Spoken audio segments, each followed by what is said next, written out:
and welcome back to Let's Learn English. I'm your host, Jessica. And I'm Daniel. It's great to be here, Jess. Great to have you. So today we're diving into something I think pretty much everyone listening can relate to on some level. We're talking about the journey of actually learning a new language. You know, the good parts, the bad parts, and the why can't I remember this one word moments. Oh, absolutely. The struggle it's very real. It's so much more than just, memorizing vocabulary lists from a textbook, isn't it? It's not that at all. It's a whole emotional roller coaster. But let's start at the beginning. What even makes someone want to take on this huge challenge? What was it for you with Spanish? That's a good question. For me, it was really about culture. I just fell completely in love with Spanish language films and the music, and I just got to a point where I felt like I was missing something, Like I was only getting the experience through a filter of subtitles. Through a filter, yeah. That makes sense. I wanted to understand the jokes and the poetry and just connect with it more authentically, I guess. What about you in French? I think it was similar, but more driven by travel.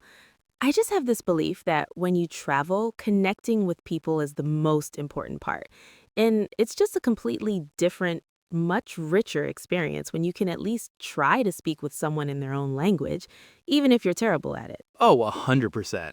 They appreciate the effort so much, even if you mess it up completely. I have a story about that, actually. Oh, do tell. So I was in Madrid, my first time there. I was feeling pretty confident. I'd been studying, and I go into this little restaurant to order lunch.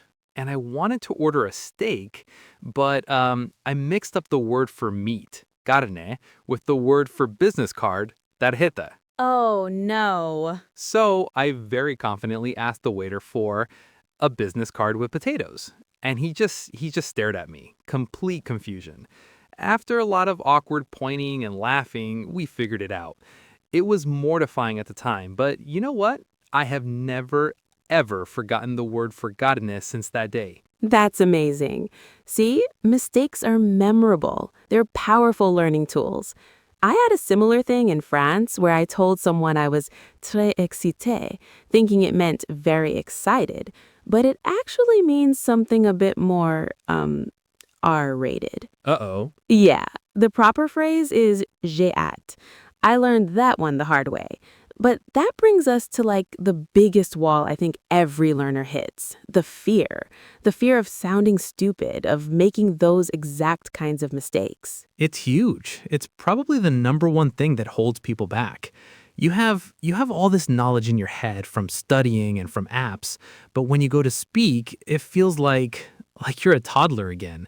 You're just grasping for words. Exactly. There's this massive gap between the complex, intelligent thoughts you have in your head and the, super basic sentences you're actually able to produce. And that gap it's just incredibly frustrating. It is. And grammar plays into that fear too. People get so obsessed with saying things perfectly. Like, oh man, don't even get me started on the subjunctive mood in Spanish. It's a nightmare. Ugh, the subjunctive. It's like the final boss in so many Romance languages. But that's the thing, right? If you wait until you've mastered the subjunctive to have a conversation, you'll never have a conversation. Never. You have to be willing to just communicate, to get your point across even if it's clumsy. People are usually way more understanding than you think they'll be. The goal is connection, not perfection. Right. Connection, not perfection. I love that. Okay, but what about later on in the journey? What about the plateau? Ooh, the intermediate plateau. It's a tough one. It really is. For anyone who doesn't know, it's that point where you know enough to get by. You can have basic conversations. You can order your steak, hopefully, but you don't feel fluent, and it feels like you've just stopped improving. Mm-hmm. Yeah, the beginner gains are so fast and exciting. You learn new words every day, and then it just slows way down, and you're still putting in the work, but you're not seeing the same results. And it's so easy to get discouraged. So easy. I think the key to breaking through that is to go back to your why. Remember that feeling, that cultural connection or travel dream that got you started in the first place. That's so important. Reconnecting with that passion. And also, you have to consciously shake things up. You can't just keep doing the same exercises that got you to the plateau. Okay, so let's give people some real actionable tips for breaking through plateaus or just for learning better in general. For me, number one is consistency. A little bit every day beats a lot once a week, every time. No question. My number one is find a way to integrate it into a hobby you already have. Make it stop feeling like studying. If you love to cook, find recipes in your target language. If you love video games, Switch the game language, yes. exactly. It's active, it's engaging, and it's fun. You're learning without even realizing you're learning. That's the best way. What about technology? There are so many apps. Okay, so apps for vocabulary are great for beginners. But to break through a plateau, I think the language exchange apps are the real game changers. Things like Hello Talk or Tandem, where you connect with a native speaker who's learning your language. Totally. You text, you send voice notes, you can even call each other. It's real conversation. There is absolutely no substitute for that. It forces you to actually use the language you're learning. Right. And what do you think about passive listening? Like just having a podcast or a radio station on in the background while you work or clean? I'm a big fan. I don't think you'll magically become fluent just by doing that, but it gets your brain used to the rhythm, the cadence, the sounds of the language. It kind of marinates your brain. Language marination. I like that. You just absorb it.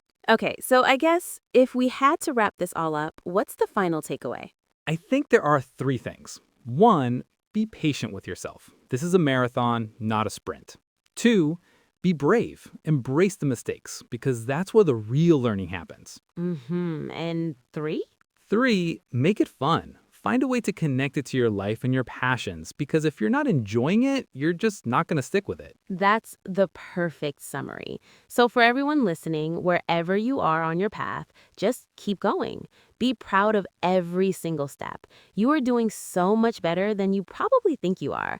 And, it's not just about the language itself. Learning another language genuinely changes your brain.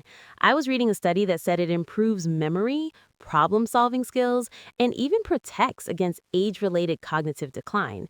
It's like a workout for your mind. That's fascinating. And it changes your perspective too. When you learn a new language, you're also learning a new way of seeing the world.